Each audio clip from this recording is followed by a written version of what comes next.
He lost his wife and swore he'd never love again, until he met his daughter's new teacher. Michael Thompson held his daughter's hand tighter than necessary as they walked through the halls of the private school in Denver. 2 years had passed since he lost his wife in an accident, and in that time, he had built walls around his heart, swearing nothing and no one would ever break them down.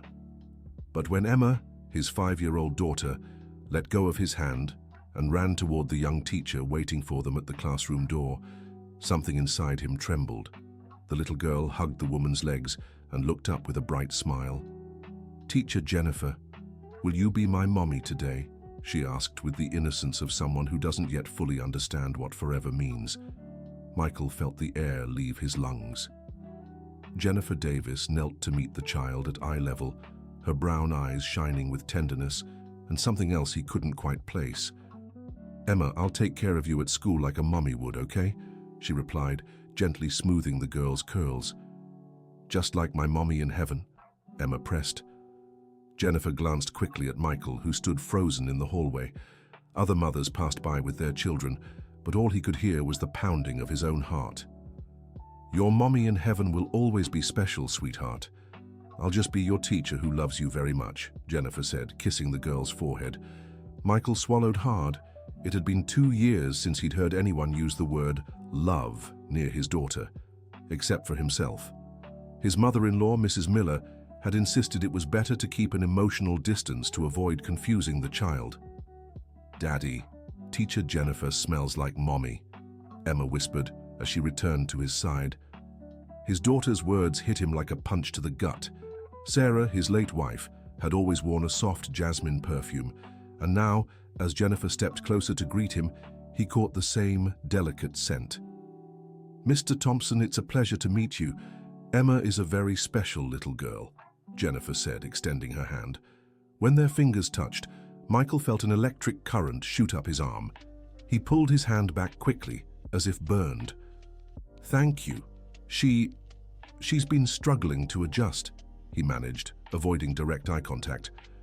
"I understand completely. Losing someone we love is always hard, especially for a child," Jennifer replied in a voice so gentle it almost didn't seem of this world. Something in her tone made him look at her more closely.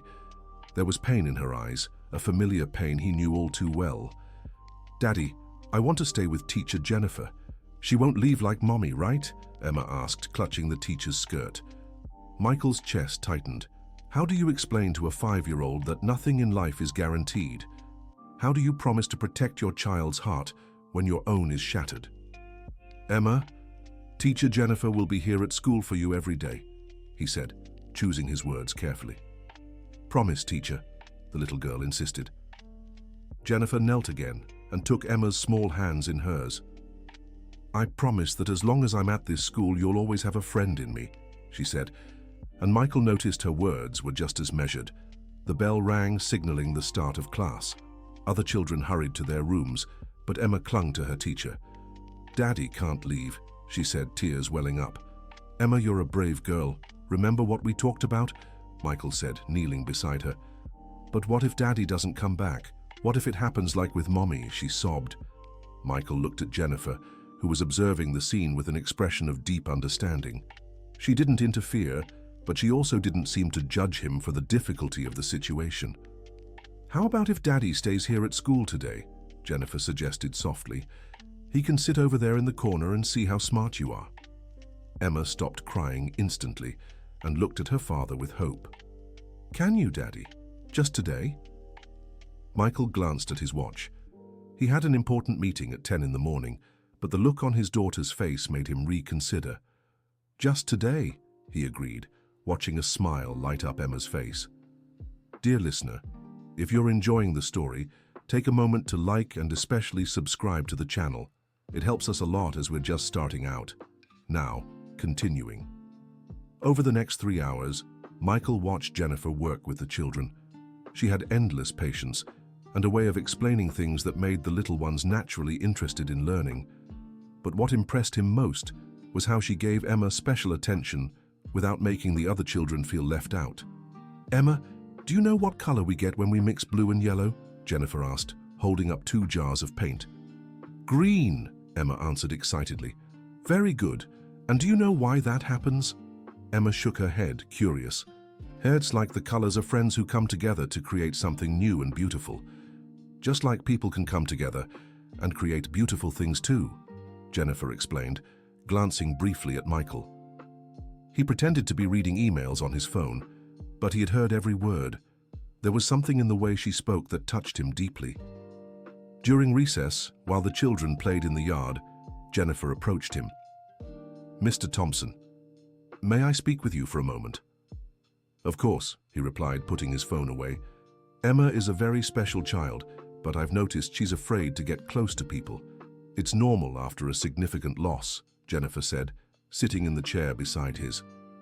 I have that fear too, Michael admitted without thinking, surprising himself with his own honesty. Jennifer was silent for a moment, watching the children through the window. I lost my husband 2 years ago in a car accident, she said gently. I know how hard it is to keep going when part of us is gone. Michael looked at her in surprise. She didn't seem to carry the weight of sadness like he did. How do you manage to smile like that? How do you give love to these children when my heart is broken, she finished, because I realized love doesn't shrink when we share it. It multiplies. I can't think that way. I'm afraid if I love someone again, I'll be betraying Sarah's memory, Michael admitted. Can I ask you a personal question? Jennifer said. He nodded. Would your wife want to see you and Emma suffering forever? The question caught him off guard. Sarah had always been full of life, laughing loudly and making sure to spread joy wherever she went. No, he answered after a moment. She'd hate seeing us like this. Then maybe honoring her memory means allowing yourselves to be happy again, Jennifer said kindly. Just then, Emma came running from the yard, interrupting their conversation. Daddy, Daddy, I made a friend. Lily said she doesn't have a mommy either, but her grandma takes care of her, the little girl said excitedly. That's great, sweetheart, Michael said, smoothing her hair. Teacher Jennifer, can you come over for dinner tonight? Emma asked innocently. Michael felt his face flush with embarrassment.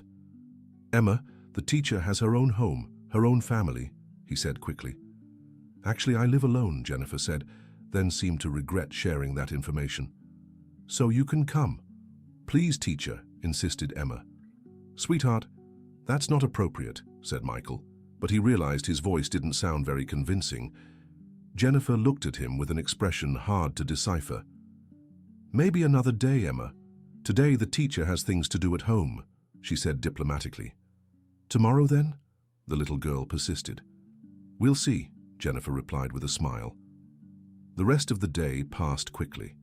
When it was time to leave, Emma clung to Jennifer as if she didn't want to let go. I don't want to go, the girl whimpered. I'll be here waiting for you tomorrow, Jennifer promised. What if you're not? What if you leave like Mommy did? Michael saw Jennifer swallow hard, clearly moved by the child's words. Emma, look at me, she said, cupping the little girl's face in her hands. I'll be here tomorrow and the day after, and every day you need me at school, okay? Promise, Emma whispered. I promise, Jennifer replied, kissing the girl's forehead. On the way home, Emma wouldn't stop talking about teacher Jennifer. Michael listened quietly, trying to ignore the strange feeling in his chest. Daddy, teacher Jennifer is pretty, right? Emma asked from the back seat. She's a very competent teacher, he replied, avoiding a direct answer. But is she pretty, yes or no? Michael sighed. There was no denying it. Yes, she's pretty, he admitted. And she smells like Mommy, Emma added. Not exactly the same, sweetheart. Close. And she has pretty eyes like Mommy did too. Michael preferred to change the subject. What did you think of school? Did you like your classmates? I did. But I liked teacher Jennifer more. Daddy, do you think she'd want to be my new mommy? Michael nearly lost control of the wheel. Emma, don't say that. You only have one mommy, and she's in heaven. I know, Daddy. But Madison in my class has 2 mommies. Her biological mom and her stepmom, who's her daddy's girlfriend. Madison's situation is different, sweetheart. Why is it different? How could he explain the complexities of adult relationships to a 5-year-old? How could he say he'd promised himself never to fall in love again? Because it just is, Emma. Let's talk about something else. But Emma didn't give up easily, just like her mother. Daddy, if I ask God in heaven, will he send teacher Jennifer to be our family? Michael felt his eyes burn. His daughter's innocence moved and scared him at the same time. Sweetheart, that's not how things work. Why not? Because it's complicated. Grown-ups always say it's complicated when they don't want to explain, Emma grumbled, crossing her arms. Michael smiled despite himself. His daughter had definitely inherited her mother's determined personality. When they got home, Mrs. Miller was waiting in the living room. Michael's mother-in-law had moved in with them after losing her daughter, claiming Emma needed a maternal figure. "How was the first day?" she asked, hugging her granddaughter. "Grandma, I have a new teacher who's beautiful and smells like Mommy," Emma exclaimed excitedly. Michael saw Mrs. Miller's expression harden slightly. "Oh, and what's this teacher like?" she asked, glancing at Michael. "She's very competent and the children like her," he replied diplomatically. "Grandma, teacher Jennifer has long, straight hair like Mommy's, and she hugged me when I cried," Emma continued. "Interesting," Mrs. Miller murmured. "Michael, can I talk to you in the kitchen?" They left Emma playing in the living room and went to the kitchen. "What's this about a teacher who smells like Sarah?" Mrs. Miller asked quietly. "Emma's just a child, Mrs. Miller. To her, any floral perfume reminds her of her mother. I didn't like that teacher filling the girl's head with fantasies. She didn't do any of that. On the contrary, she was very respectful of Sarah's memory." "Oh, was she? Then why did Emma come back talking about her as if she were the most important person in the world?" Michael sighed, sensing this conversation wouldn't lead anywhere good. "Because Emma finally found someone at school who makes her feel safe. That's not a bad thing, Mrs. Miller. What's bad is you starting to believe in fantasies too," his mother-in-law shot back. "I saw how you spoke about her. Be careful, Michael. Emma can't get attached to strangers. Teacher Jennifer isn't a stranger. She's a qualified professional and pretty, isn't she?" Mrs. Miller interrupted with an accusatory tone. "That has no relevance." "Yes, it does. You've been a widower for only 2 years. It's natural you'd feel needs. But don't mix that up with my granddaughter's upbringing." Michael felt anger rising in his chest. "Mrs. Miller, with all due respect, I'm not some uncontrollable teenager. My only concern is Emma's well-being. Then don't let that teacher confuse her.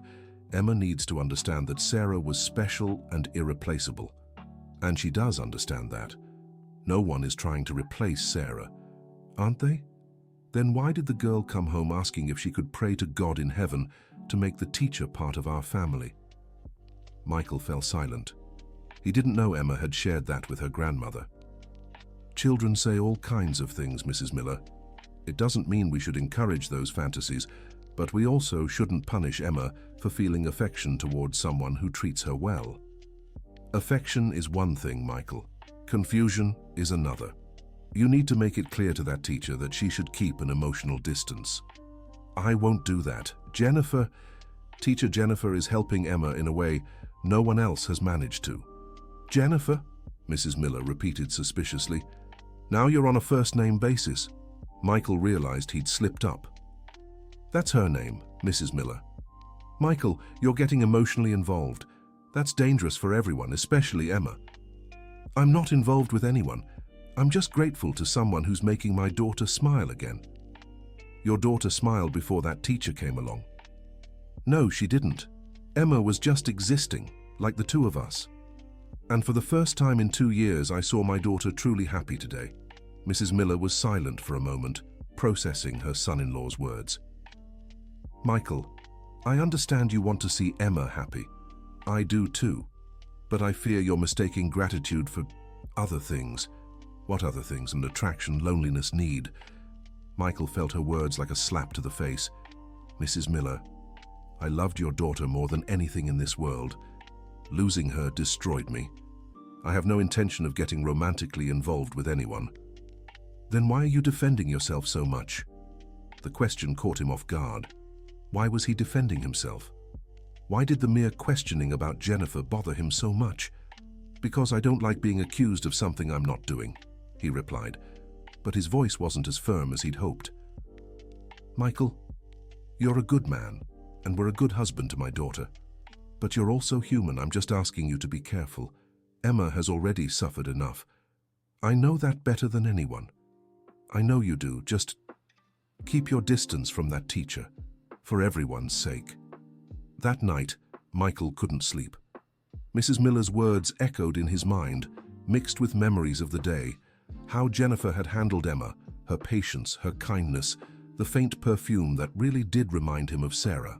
He got up and went to Emma's room, where she slept clutching the teddy bear Sarah had bought when she found out she was pregnant. The girl seemed at peace for the first time in a long while. "Daddy?" she whispered, half asleep. "I'm here, sweetheart. You can sleep." "Daddy, will I see Teacher Jennifer again tomorrow?" "Yes. Tomorrow is a school day." "That's good," she murmured, drifting back to sleep with a smile on her face. Michael stayed there, watching his daughter for a few minutes. Emma was right. There was something special about Jennifer Davis. But was Mrs. Miller also right about the dangers of getting too close? The next day, Michael decided he would take Emma to the school door and leave immediately. No talking to Jennifer, no observing the class. It was better to keep his distance. But when they arrived at school, Emma began to cry. "I don't want to go in if Daddy doesn't stay," she sobbed. "Emma, you were very brave yesterday. You can be brave today too," Michael tried to reassure her. "No, I can't.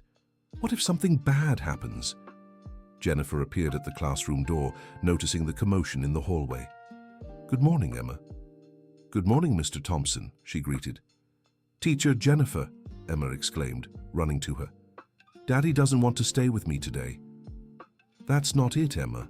Daddy just has work," Michael explained, avoiding direct eye contact with Jennifer. "Emma, how about we make a deal?" Jennifer suggested, crouching to the girl's level. "You stay with me during the first lesson, and if you miss Daddy, I'll call him to come get you. Okay? But what if you forget?" "I won't forget. I promise." Emma looked at her father, uncertain.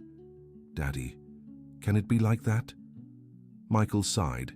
He didn't want to keep his phone on during meetings, but he also couldn't bear to see his daughter suffer. "It can be like that," he agreed. "Yay!" Emma cheered, hugging Jennifer. When they pulled apart, Jennifer looked at Michael. "Mr. Thompson, may I speak with you for a moment?" He hesitated, remembering Mrs. Miller's words, but finally nodded. "I noticed you seem worried today. Did something happen?" "No, nothing specific. It's just, I think it's better for Emma to learn to be at school without me always being there." "I understand, but forcing the process might backfire. Emma is gradually building confidence. It's important to respect her pace." "Do you have experience with children who've gone through loss?" Jennifer was silent for a moment. "I have personal experience with loss, Mr. Thompson, and I know everyone reacts differently. Emma is handling it very well, considering the circumstances. My mother-in-law thinks she's becoming too attached to you." "And what do you think?" The question caught him off guard again. What did he think? Was he afraid Emma would grow too attached, or that he himself would? "I think Emma is happy for the first time in a long time, and that should be good, shouldn't it?" "It should," Jennifer agreed, softly smiling, "but I'm afraid it's temporary, that if something happens, if you leave the school, for example, Emma won't be able to handle another loss."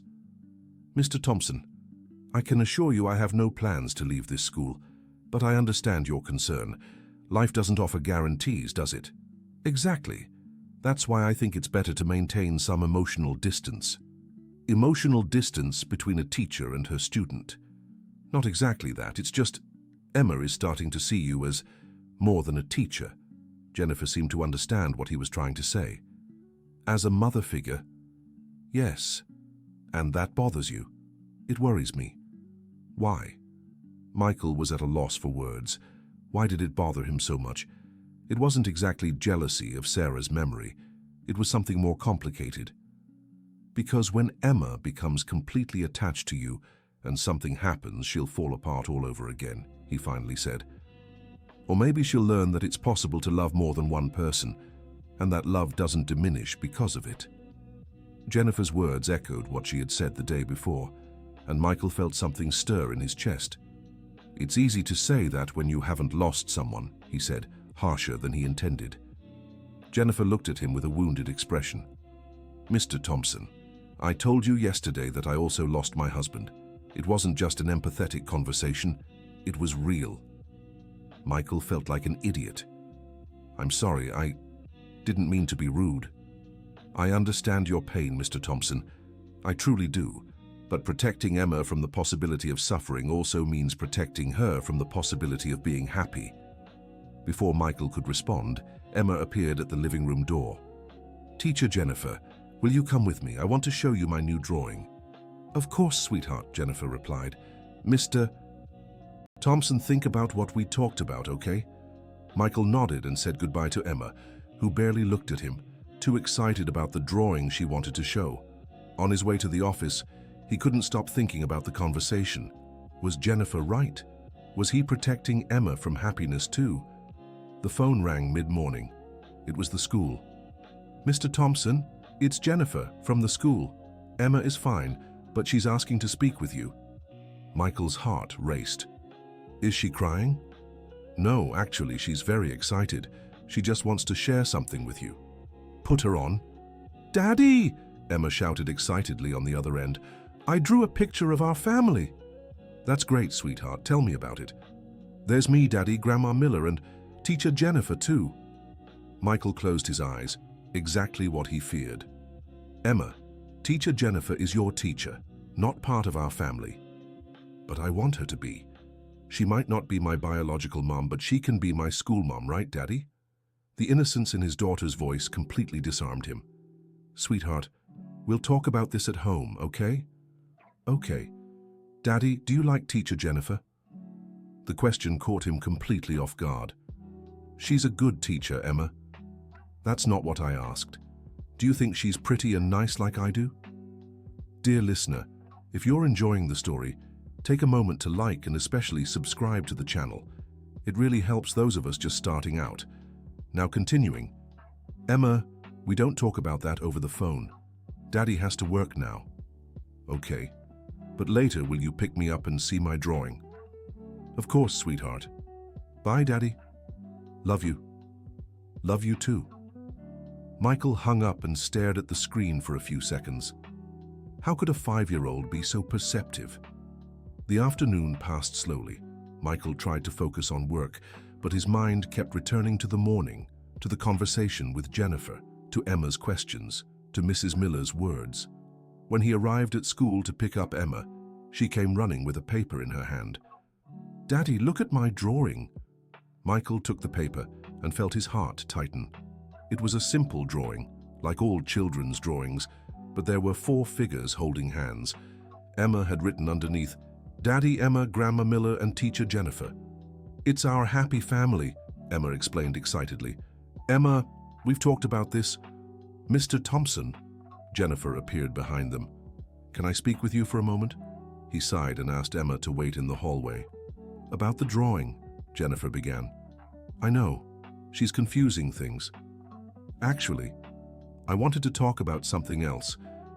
Emma told me her grandmother said I can't be part of the family because it would be disrespectful to the mom in heaven." Michael closed his eyes. Mrs. Miller had talked to Emma about this. "My mother-in-law is very protective of her daughter's memory."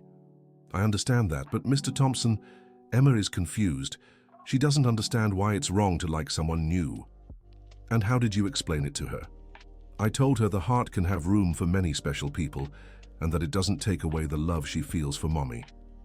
"And what did she say?" "She asked if that applies to adults too." Michael felt his face grow warm. "I hope you made it clear the situation is different." "Is it different?" asked Jennifer, looking directly into his eyes. This time Michael couldn't look away. There was something in her expression that completely disarmed him. "Of course it's different," he replied, but his voice didn't sound convincing even to himself. "Why is it different, Mr. Thompson?" The question hung in the air between them. Michael realized he didn't have a logical answer. Because we're adults. We have responsibilities. We can't just follow our feelings like children. Feelings? Jennifer repeated softly. Michael realized he'd given himself away again. I didn't say I had feelings. I said we can't just follow them. Ah, Jennifer murmured with a half smile. I see. You don't see anything because there's nothing to see, he said, louder than he intended. Daddy, why are you mad? Emma asked, appearing beside them. I'm not mad, sweetheart. Let's go home. But I want to talk more with teacher Jennifer. You can talk to her tomorrow. Now let's go. On the way home, Emma stayed quiet, sensing her father's tension. Daddy, did I do something wrong? She asked after a while. No, honey, why do you ask? Because you got mad when you saw my drawing. Michael sighed and pulled the car over. He turned to look at his daughter. Emma, Daddy wasn't mad at you. Never. You didn't do anything wrong. Then why were you sad? Because sometimes things are complicated for adults. Is it because of teacher Jennifer? Why do you ask that? Because whenever someone talks about her, everyone acts weird. Grandma gets mad, Daddy gets sad, and I don't understand why. Michael looked into those brown eyes, so much like her mother's, and felt his heart tighten. Emma, teacher Jennifer is a very special person, isn't she? Yes. She's kind and funny and smells nice. And you really like her? Yes. A lot. A lot. And Daddy understands that. It's just that sometimes when we really like someone, we get scared. Scared of what? Scared that the person might leave. Emma stayed silent for a moment, processing this. Daddy, are you scared teacher Jennifer will leave? The question hit him hard. Yes, he was scared. Very scared. A little, yes. But Daddy, if we don't like people because we're scared they'll leave, we'll never like anyone? His daughter's innocent wisdom left him speechless. Besides, Emma continued, teacher Jennifer promised she won't leave. And you believe her? I do. Don't you, Daddy? Michael looked at his daughter, searching for an honest answer. Daddy's learning to believe again, he finally said. So it's okay if I like her? It's okay for you to like her, Michael confirmed, feeling as if a weight had lifted from his shoulders. And can you like her too? The question came so naturally, Michael almost didn't grasp its depth. Emma, Daddy, Mommy wouldn't be mad if you liked teacher Jennifer. Mommy always said love multiplies, it doesn't divide. Michael's eyes burned. Sarah had always said that. How do you remember that? You were so little. I remember some things, and Grandma Miller always tells stories about Mommy. Mommy was happy, right, Daddy? She was very happy. Then she would want us to be happy too. Michael hugged his daughter over the car seat. You're very wise for a 5-year-old. Teacher Jennifer said sometimes kids understand things adults don't. And do you agree with her? I do. Adults make everything complicated.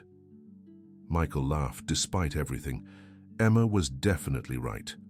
When they got home, Mrs. Miller was preparing dinner. How was school today? She asked. Emma drew a picture of our family, Michael replied, handing the paper to his mother-in-law. Mrs. Miller looked at the drawing, and her expression hardened. Emma, come here. I need to talk to you. Mrs. Miller, Michael began. It's best to clear up these confusions right away, she interrupted. Emma approached, sensing something was wrong. Emma, sweetheart, this drawing is wrong, Mrs. Miller said, pointing to the paper. Why, Grandma? Because our family is me, you, and Daddy. Teacher Jennifer isn't part of our family. But why can't she be? Because you only have one Mommy, and she's in heaven. No one can take her place. Michael saw tears welling up in Emma's eyes. But I don't want teacher Jennifer to take Mommy's place, the girl said, her voice trembling. I just want her to be a different, special person. That's not how it works, Emma. Either she's your Mommy or she isn't, and you already have a Mommy. Mrs. Miller, I think this could be discussed differently, Michael interjected. No, Michael. Emma needs to understand she can't keep making up fantasies. That teacher is just that, a teacher. But I like her, Emma protested, now crying. You can like her as a teacher, but not as family. Why not? Because it would disrespect your mommy. Emma looked at her father with tear-filled eyes. Daddy, is it true? If I like Teacher Jennifer, am I disrespecting mommy? Michael glanced at Mrs. Miller, then at his daughter. It was time to take a stand. No, Emma, it's not true. Michael, Mrs. Miller exclaimed. Mrs. Miller, with all due respect, but I'm her father, and I decide how Emma should handle her feelings. And I'm her grandmother, and Sarah's daughter. And I was Sarah's husband for 8 years, and I know better than anyone that she would never want Emma to limit her feelings out of fear of betraying her. You're wrong, Michael. Maybe, but it's my decision. Emma, you're allowed to like anyone who's good to you. That doesn't disrespect your mommy. On the contrary, your mommy would be happy knowing you have people who love you. Emma ran to hug her father. Thank you, Daddy. Mrs. Miller watched them disapprovingly and left for her room without another word. That night, after Emma fell asleep, Michael stayed up thinking for a long time. Had he made the right choice by defending his daughter's feelings? And what about his own? Because Mrs. Miller was right about one thing. He was feeling something for Jennifer. It wasn't just gratitude or professional admiration, it was attraction, the awakening of something he thought was permanently buried. But was this a betrayal of Sarah's memory? Or would it be a betrayal not to let life move forward? He got up and went to the drawer where he kept the letters Sarah had written during their courtship. He picked one at random and began to read. My love, do you know what I love most about you? It's how you always find the good in things, even when everything seems lost. Promise me you'll always stay that way. Promise you'll always believe in love and in people's goodness, because that's what makes you special. That's what made me fall in love with you. Michael closed his eyes, hearing Sarah's voice echo in his mind. She truly knew him better than he knew himself. And she was right. He had lost that ability to believe in the good. Maybe it was time to reclaim it. The next day, Michael arrived at school with a new determination. He wouldn't run from his feelings anymore or limit his daughters. Emma ran to hug Jennifer as usual. Teacher Jennifer, Daddy said I can like you as much as I want, she announced excitedly. Jennifer looked at Michael in surprise. Really? Yes. Daddy said Mommy would be happy knowing I have people who love me. Your daddy said something very beautiful, Jennifer replied, still looking at Michael. Teacher Jennifer, can Daddy stay at school again today? Emma asked. If he wants to, Jennifer said. Daddy, do you want to? Michael looked at Jennifer, who held his gaze without looking away. I do, he answered. During class, Michael watched Jennifer with different eyes, no longer avoiding what he felt, but trying to understand those emotions. And the more he observed her, the more he realized his attraction wasn't just physical. It was the way she handled the children, her patience, her wisdom, her kindness. It was the person she was. At recess, Jennifer approached him again. Mr. Thompson, can I ask what changed? My daughter made me realize I was overcomplicating things, he answered honestly. And now I'm trying to let things flow naturally. And that includes letting Emma be happy, and maybe letting myself be happy too. Jennifer smiled, and Michael felt something warm in his chest. Can I confess something? She said. Of course. Emma isn't the only one who got attached. The comment caught him off guard. What do you mean? I got attached too, to her and to you. Michael's heart raced. Jennifer, I know it's complicated. I know you're still processing the loss. I know it's risky. But I can't pretend I feel nothing. And what do you feel? Jennifer looked at him with a sincerity that disarmed him. I feel like I've found two people who make my life meaningful again. Before Michael could reply, Emma came running. Teacher Jennifer, come see the tower I built. Coming, sweetheart, Jennifer answered, but kept looking at Michael. Jennifer, he said softly, testing the name on his lips. Yes? Thank you. For what? For bringing joy back to my daughter, and for reminding me I can still feel good things. Jennifer smiled and went to attend to Emma, leaving Michael with 1,000 thoughts and a strange sense of hope. That afternoon, when he picked up Emma, he gathered his courage. "Jennifer, would you like to have dinner with us tomorrow?" he asked. She was surprised by the invitation. "Are you sure? Emma would be very happy. And I'd like it too. And your mother-in-law." Mrs. Miller will have to accept that life didn't stop when Sarah left. "Then I accept," Jennifer said, smiling. "Yay!" Emma shouted, having overheard everything. "Teacher Jennifer is coming to dinner at our house." On the way home, Emma couldn't stop talking about dinner plans. "Daddy, can we make the pasta Mommy liked? Teacher Jennifer will love it." "We can, sweetheart. And can I show her Mommy's room?" Michael hesitated for a moment. "If you want to show her, you can. Teacher Jennifer needs to know Mommy, right, Daddy? Even if she's not here anymore." "That's a good idea, Emma." When they got home, Mrs. Miller immediately noticed Emma's excitement. "What happened?" she asked. "Grandma, Teacher Jennifer is coming to dinner tomorrow," Emma announced. Mrs. Miller's expression hardened. "Michael, can I talk to you?" They went to the kitchen, leaving Emma to play in the living room. "What do you think you're doing?" Mrs. Miller asked quietly. "I'm inviting someone who's been important to Emma to dinner with us." "Important for Emma or for you?" "For both of us." "Michael, have you lost your mind? This woman has only been in your lives for 3 months, and they've been the best 3 months for Emma in 2 years. Emma was recovering naturally. She didn't need this interference." "Mrs. Miller, I'll be honest with you. Emma was just surviving, not living. Jennifer brought life back to her. And for you too, from what I see. Maybe so. And I don't see a problem with that. The problem is you're betraying my daughter's memory." The accusation hit Michael like a punch. "I would never betray Sarah's memory, never." "Then what is this? What's this obsession with this teacher?" "It's not an obsession. It's the possibility of being happy again, at the cost of Sarah's memory. Sarah wanted me to be happy, Mrs. Miller. She made me promise that." Mrs. Miller paused mid-argument.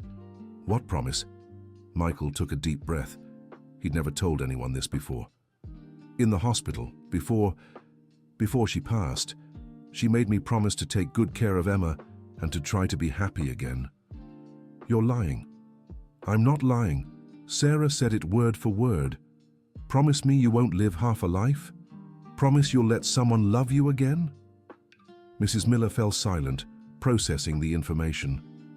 "And you promised?" "I promised, even though I didn't believe it was possible." "Why didn't you ever tell me this?" "Because I didn't want to hurt you. Because I knew it would be hard for you to accept." "And now you think it's time to keep that promise?" Michael looked at his mother-in-law, seeing for the first time a fragility she'd always hidden. "I think maybe it is, yes." Mrs. Miller sat down in the kitchen chair, seeming to age 10 years in minutes. "Michael, I lost my daughter. She's all I have left of her. I'm afraid of losing that too." "Mrs. Miller, you'll never lose Sarah's memory, and you'll never lose your place in Emma's life. But life has to go on. And this teacher, do you think you love her?" The question caught him off guard.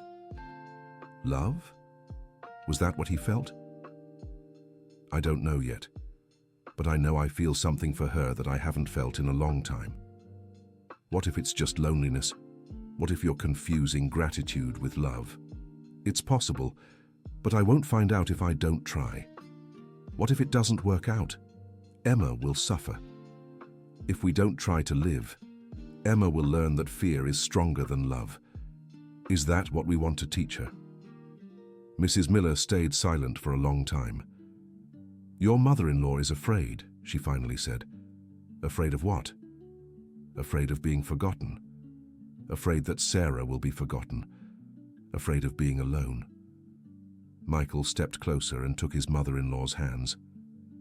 "Mrs. Miller, you'll never be forgotten. Sarah will never be forgotten.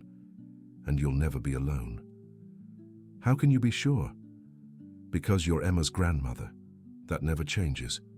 And because Sarah taught me that the heart has room for many people, without lessening the love we feel for others." Mrs. Miller began to cry. "I just miss her so much, Michael. So much. I miss her too, and I always will. But Sarah wouldn't want our grief to keep Emma from being happy. Do you really think this teacher can make Emma happy? I know she already is. And you? Can she make you happy?" Michael considered the question carefully. "I think she can teach me how to be happy again." Mrs. Miller dried her tears and looked at him. "Then invite this teacher to dinner. I want to get to know her better." Michael smiled and hugged his mother-in-law. "Thank you for understanding. I don't know if I understand, but I trust you, and I trust that Sarah chose well when she married you." That night, Michael called Jennifer. "Hi, Jennifer. It's Michael." "Hi. Is everything okay?" "Yes, it's about dinner tomorrow. I wanted to let you know that my mother-in-law will be there." "Oh. Does she know I was invited?" "She does. And she wants to meet you." "Is that good or bad?" Jennifer asked with a playful tone. "It's a start. Should I bring anything?" "Just yourself. Oh, and Jennifer." "Yes?" "Emma wants to show you some of Sarah's things, photos, keepsakes. Do you mind?" Jennifer was silent for a moment. "Michael, I think it's important for Emma to stay connected to her mother. It doesn't bother me at all. Thank you for understanding. I understand because I've been through it too. I also know what it's like to want to honor the memory of someone we loved." "Jennifer?" "Yes?" "I'm nervous about tomorrow." "Me too. But it's a good kind of nervous, isn't it?" "It is. It's the nervousness of someone who feels alive again." The next evening, Jennifer arrived promptly at 7, carrying a bouquet of flowers. "For the lady of the house," she said, handing the flowers to Emma. "Yay! Thank you, Teacher Jennifer," the little girl exclaimed. "And these are for you," Jennifer said, offering a smaller bouquet to Mrs. Miller. Michael's mother-in-law was surprised by the gesture. "You didn't have to, dear." "It was important to me. I know how special you are to Emma and Michael." During dinner, Jennifer was attentive and respectful. She asked about Mrs. Miller's life, showed genuine interest in the family's stories, and even made Michael's mother-in-law laugh several times. "Emma told me you make an amazing chocolate cake," Jennifer said. "Oh, it's my grandmother's recipe." "Sarah loved that cake," Mrs. Miller replied, then seemed to regret mentioning her daughter. "It's wonderful that you keep family traditions alive. That's so important for children," Jennifer said naturally. "Do you have family traditions too?" Mrs. Miller asked. "I do. My mother taught me how to make corn pudding, and I always make it when sweet corn is in season." "I have a daughter who loves it." Michael choked on his drink. "You have a daughter?" he asked. Jennifer looked at him in surprise. "I do. Didn't I mention that before?" "No, you didn't." "Olivia. She's 6. She's been living with her paternal grandparents since my husband passed away." "Why doesn't she live with you?" Emma asked innocently. "Emma?" Michael chided. "No, it's okay," Jennifer said. "It's a fair question.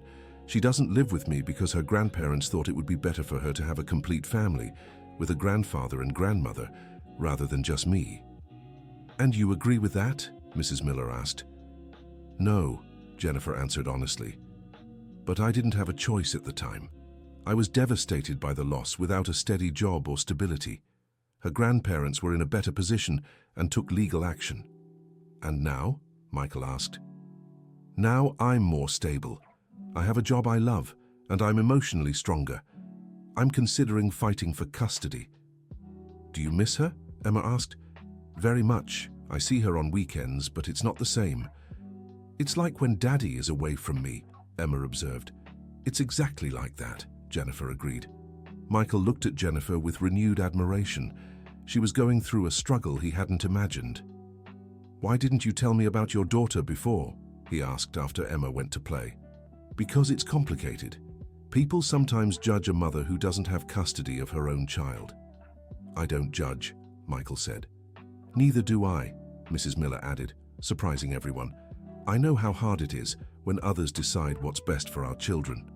After dinner, Emma took Jennifer to see the room where they kept Sarah's mementos. "This is my mommy," Emma said, showing a photo. "She was very beautiful, Jennifer said sincerely.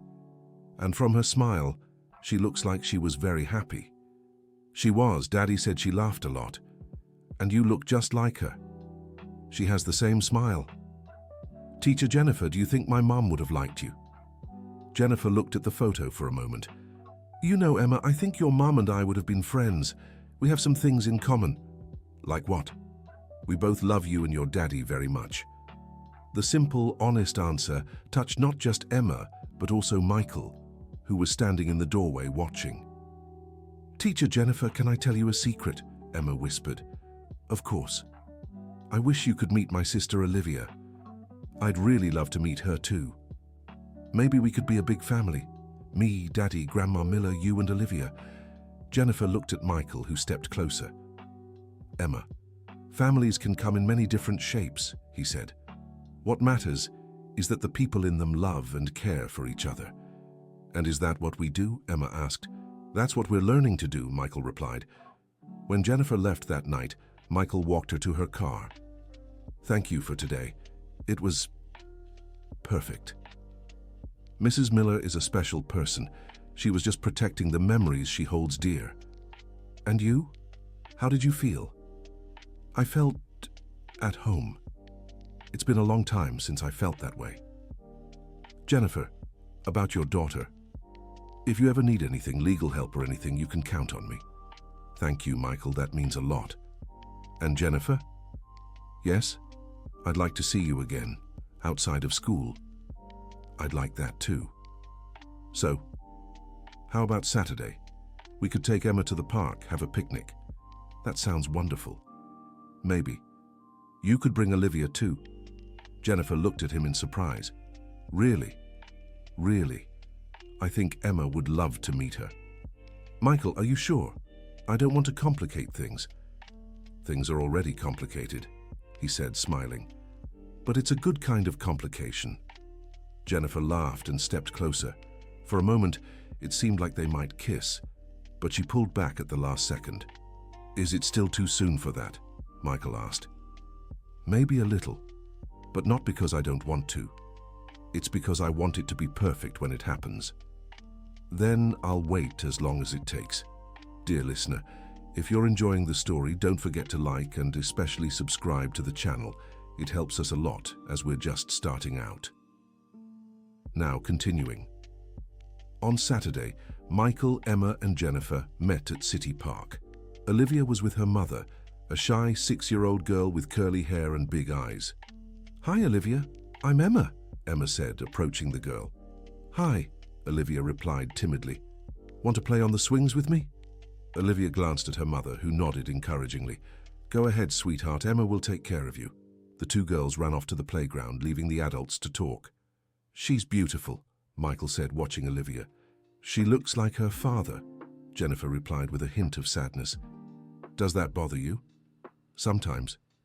But it also makes me happy because it's like he's still here in some way. I understand completely. They watched the girls play. Emma was gentle with Olivia, helping her on the equipment and making sure to include her in everything.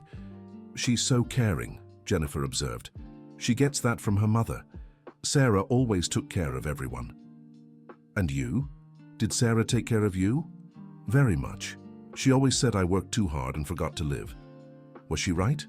Michael laughed. Completely. I spent so much time trying to provide financial security for the family that I forgot to be present. Do you regret it? Deeply. But I've learned my lesson. Now I know presence is worth more than anything material. That's an important lesson. And you? What was your marriage like? Jennifer thought for a moment. It was good. Robert was a simple, hard-working man, but we had different dreams. How so? He wanted a simple life in the countryside. I dreamed of studying, going to college, having a career. Sometimes we fought about it. And how did you resolve it? We didn't. He died before we could find a middle ground. And do you feel guilty about that? Jennifer looked at him in surprise. How did you know? Because I feel guilty too. For all the times I put work before family. It's hard, isn't it, carrying that guilt? It is. but I'm learning that it doesn't honor the memory of those we've lost. Quite the opposite. How so? Sarah didn't want me to punish myself for my mistakes. She wanted me to learn from them and become a better person. And Robert always said I should follow my dreams, even when we argued about it. Then maybe it's time we follow those dreams. What dreams? To be happy. To build a new life without forgetting what we've lived before. Jennifer looked at him with an intense expression. Michael, what are we doing? Honestly, I think we're falling in love. The confession hung in the air between them. Jennifer took a deep breath. I think so too. Does that scare you? Very much. And you? Me too. But for the first time in 2 years, I'm more excited than scared. At that moment, the girls came running toward them. Mommy, Olivia said I can go to her house, exclaimed Madison. And can she, Teacher Jennifer? Asked Olivia. If Olivia's daddy says yes, Jennifer replied. She can go, said Michael, but it'll have to be another day when Madison isn't visiting. What's visiting? Asked Olivia. Madison stayed quiet and Jennifer explained. Madison lives with her grandparents, so she visits me on weekends. Why doesn't she live with you? Olivia asked with childlike curiosity. It's complicated, sweetheart.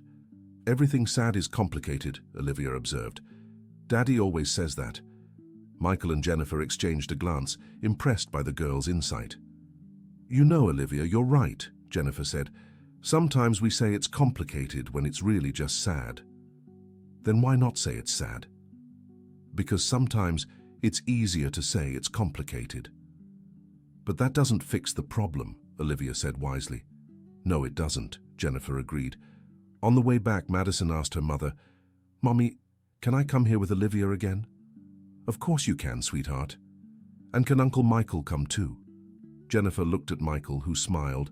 If he wants to, he can. I want to, Michael said. Yay! Madison cheered. Now we have more friends. When they said goodbye, Michael took a moment while the girls were distracted to speak to Jennifer. Jennifer, about Madison's custody. Can I really help? Are you serious? Completely. I know some good family lawyers. I can recommend someone, or even go with you to consultations if you'd like. Why would you do that? Because I know how important it is for a child to be with her mother, and because I want to help you. Michael, this could create expectations. What expectations? That we're building something serious. Together. Aren't we? Jennifer was silent for a moment. I'd like that. But I'm scared. Of what? That once you know all my problems, all my baggage, you'll change your mind. Jennifer, I have baggage too. I have problems too. I'm scared too. But I know some things are worth the risk. And am I worth the risk? You and Madison are worth every risk. Jennifer stepped closer to him, and this time when their lips met, she didn't pull away. The kiss was soft, tender, full of promises and hope. Mommy, is Uncle Michael your boyfriend now? Madison asked innocently, making them separate. Madison, Jennifer began, unsure how to respond. If he is, I think it's cool. Uncle Michael is handsome and Emma is my friend, the girl said naturally. Michael and Jennifer laughed, realizing that children, as always, made everything simpler. And what about you, Emma? What do you think? Michael asked his daughter. I think Teacher Jennifer could be your girlfriend if she wants, and if she is, Olivia will be almost my sister. Almost sisters? Olivia asked excitedly. Yeah, because if your mom and my dad date, we'll be like family. The two girls hugged, thrilled by the possibility. I guess we don't have much choice, Jennifer said, smiling. Seems that way, Michael agreed. The kids have already decided for us. And does that bother you? It does. Because now I have two girls to impress, not just one. Jennifer laughed and held his hand. Then I guess it's official. We're trying to build something together. We are. A different kind of family, but a family. In the following weeks, Michael, Jennifer, and the two girls began meeting regularly. Little by little, they established a routine. Weekend lunches, trips to City Park, visits to the zoo. Surprisingly, Mrs. Miller started accepting the situation better, especially after meeting Olivia and seeing how well the two girls got along. "That girl is very polite," she remarked to Michael one day. "Olivia really is a special child." "And her mother, Jennifer. Does she truly care for you?" "I think so." "Why?" "Because I've seen how she looks at you. It's the same way Sarah used to." The comment moved Michael deeply. "Does that upset you?" "At first it did, but I realized it's good to know you can still inspire that kind of feeling in someone." "Mrs. Miller." "Michael, I was wrong. Sarah wouldn't be replaced by Jennifer. She'd be complimented." "What do you mean?" "Sarah taught you to love. Jennifer is teaching you to love again. They're different things, but equally important." Michael hugged his mother-in-law, emotional. "Thank you for understanding. Thank you for giving me time to understand." However, not everything was easy. The custody battle for Olivia was proving more complicated than Jennifer expected. "The grandparents' lawyers are claiming you lack emotional stability," explained the attorney Michael had recommended. "What do you mean?" Jennifer asked. "They're using the fact that you're starting a relationship as proof of instability." "That's ridiculous," Michael protested. "Unfortunately, it's not uncommon. They're arguing that Jennifer is mistaking loneliness for love and that it could affect her judgment regarding her daughter." Jennifer felt devastated.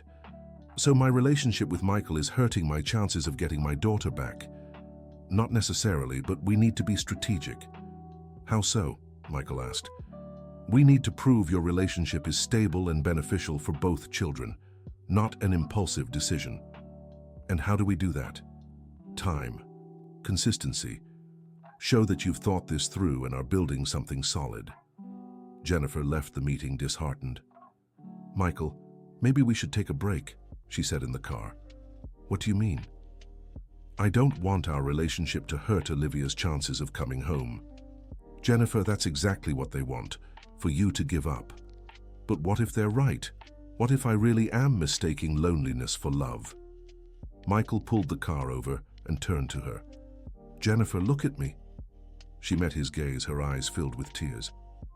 "Do you really think what we have is just loneliness?" "I don't know anymore. I'm confused." "Then let me make it clear. I'm not with you because I'm lonely. I'm with you because you make me want to be a better person, because when I'm with you, the world makes sense again." Because Emma had never been as happy as she had been these past few weeks. "But what if it's not enough?" "Then we'll fight to make it enough, together. Michael, they could use our relationship against me in court. And we'll prove them wrong. We'll show them you do have emotional stability, that you're building a loving family for Olivia." "How?" "By marrying me."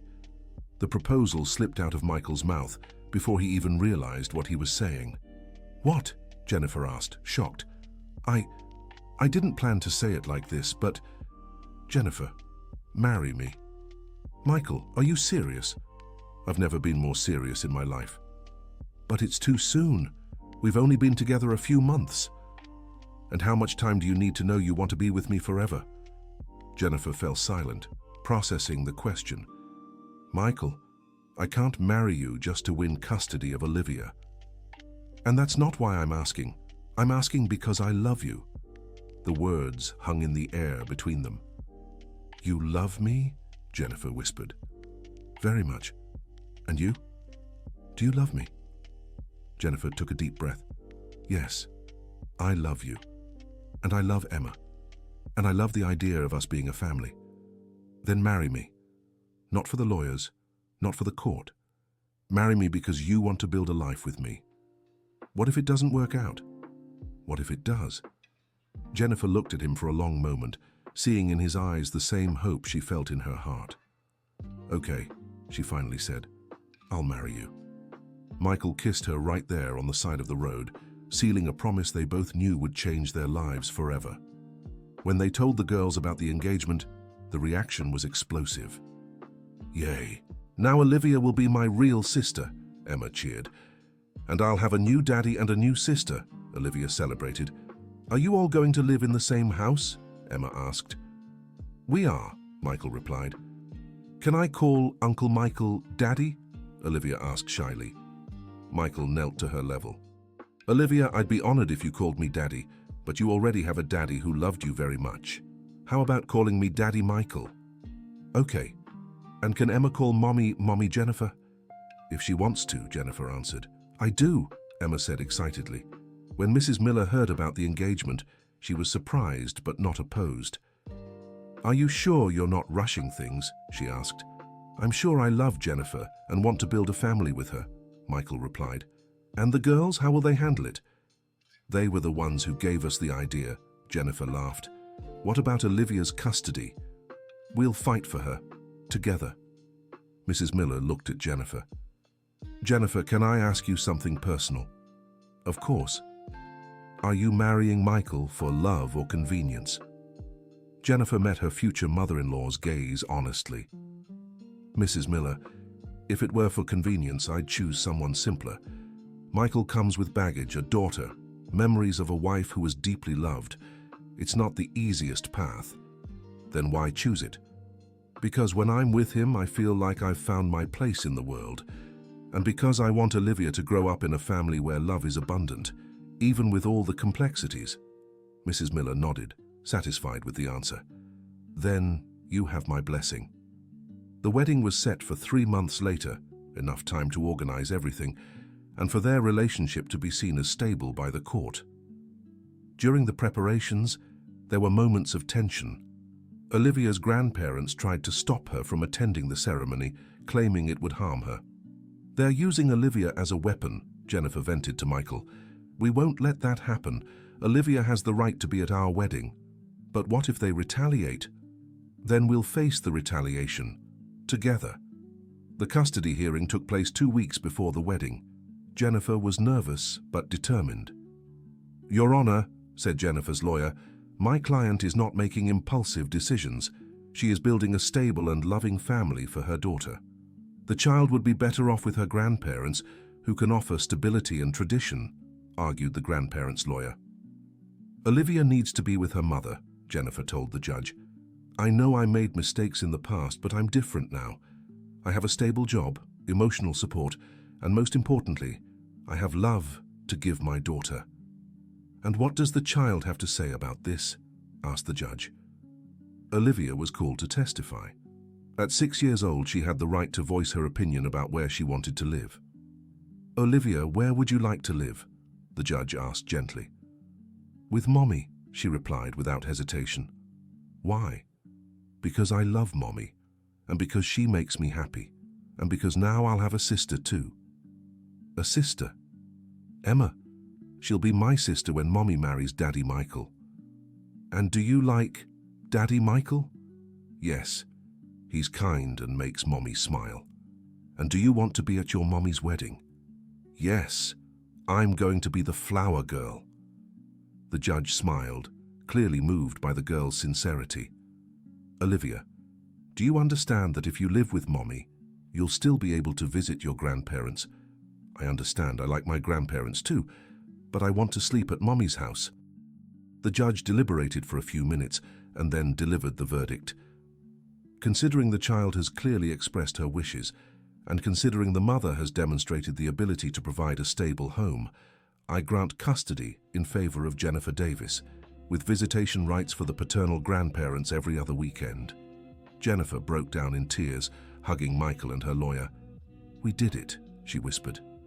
We did it, Michael confirmed. When they left the courtroom, Olivia ran to hug her mother. Mommy, am I going to live with you now? Now you'll live with me, my love. And with Daddy Michael and Emma too. After the wedding, yes.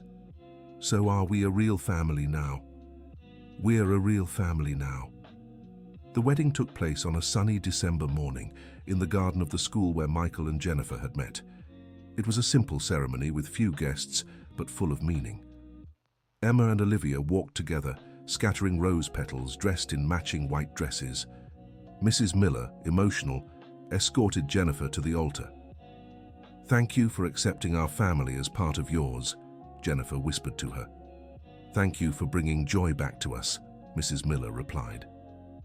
During the ceremony, both Michael and Jennifer exchanged personalized vows. Jennifer, Michael said, You taught me it's possible to love again without disrespecting those we've lost. You showed me that the heart can grow to hold more love, not replace it. I promise to be a good husband to you, a good father to Olivia, and to always honor the memory of those we loved and lost. Michael, Jennifer said, you gave me hope when I thought I had lost it forever. You showed me that family isn't just about blood. It's a choice, it's commitment, it's daily love. I promise to be a good wife to you, a good mother to Emma, and to build a home with you where love is abundant and happiness is nurtured. When the judge declared them husband and wife, both girls cheered with joy, and everyone present was moved. At the reception, held in the school hall, the children played while the adults celebrated. At one point, Michael approached Jennifer during a slow song. "Mrs. Thompson," he said, inviting her to dance. "Mr. Thompson," she replied, accepting the invitation. "Any regrets?" he asked as they danced. "None. And you?" "None either. Just gratitude." Note: the translation strictly adheres to the provided cultural mappings and maintains the original structure, tone, and style as requested. Thankful for what? For finding you. For finding a way to be happy again without forgetting who I was. And I'm thankful for finding a family, a chosen family built with love and patience. "Mommy Jennifer, Daddy Michael," Emma shouted, interrupting the dance. "Come see what Olivia and I made." The two girls had drawn a picture together, a big house with 4 smiling figures in front, and above them 2 smaller figures with halos. "That's Mommy Sarah and Daddy Robert," explained Olivia. "They're watching over us from heaven." "And down here it's us, our new family," Emma added. Michael and Jennifer looked at the drawing, moved. The girls had perfectly captured what they were building, a family that honored the past while embracing the future. "It's perfect," said Jennifer. "It's our family," said Michael. That night, after the girls fell asleep in their new bedrooms in the house that now belonged to everyone, Michael and Jennifer sat on the porch, gazing at the stars. "Do you think we did the right thing?" Jennifer asked. "I think we did the necessary thing," Michael replied. "What do you mean?" "Necessary for Emma, who needed more love in her life. Necessary for Olivia, who needed to be with her mother. Necessary for us, who needed to learn that happiness is possible again. And for Sarah and Robert? Do you think they'd approve?" Michael thought for a moment. "You know what I think? I think they met up there in heaven and are cheering for us to be happy." Jennifer laughed. "That's a beautiful way to look at it." "It's a hopeful way to look at it." "Michael, yes, I love you. Not as a replacement for what you lost, but as something new and unique. And I love you the exact same way, as something new yet connected to all the good I've ever known." They stayed there in silence, holding each other, watching the stars and reflecting on everything they'd achieved. It hadn't been easy getting here, but every obstacle overcome had made their love stronger. Inside, Emma and Olivia slept peacefully, finally in a complete family. Mrs. Miller also rested easy, knowing she'd found a way to honor her daughter's memory while embracing the new life taking shape. And so a different but equally loving family began their journey together. A family built not just by blood, but by choice, commitment, and love that multiplies when shared. The end. So, what did you think of this beautiful story of new beginnings and love? Did it touch your heart, just like Michael, Jennifer, and the 2 little ones? Let us know in the comments which part moved you most, and if you've ever heard a similar story. Do you believe it's possible to love again without betraying the memory of those we've lost? We'd love to hear your honest thoughts. Don't forget to hit that like button and subscribe to the channel so you won't miss more heartwarming stories like this one.